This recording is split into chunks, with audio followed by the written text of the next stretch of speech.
a lot of things you say you wouldn't say now that you've said before.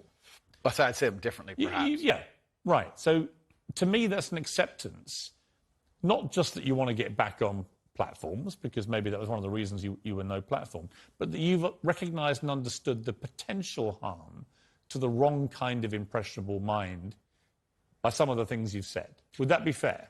I think that's 80% fair. I recognize and understand that with massive fame, you have to be more careful about being misconstrued. Like I said earlier, 1% of people misunderstanding you doesn't matter with a small audience. It matters with a very large audience. With power comes responsibility.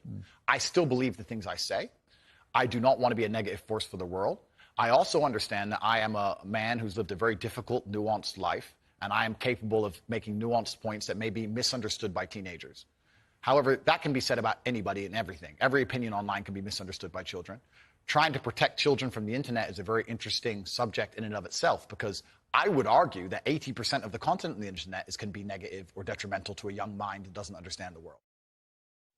So, interesting early preview there of my interview with Andrew Tate. Like I say, very controversial guy. He's banned from all social media.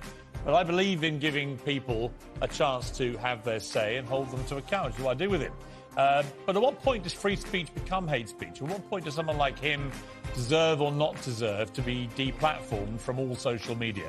We'll debate that after the break with a woman who defends Andrew Tate and with a journalist who sat with him and raised similar thoughts, I think, as I did, which is not quite sure where that line is or whether he did in fact cross it. Be back after the break.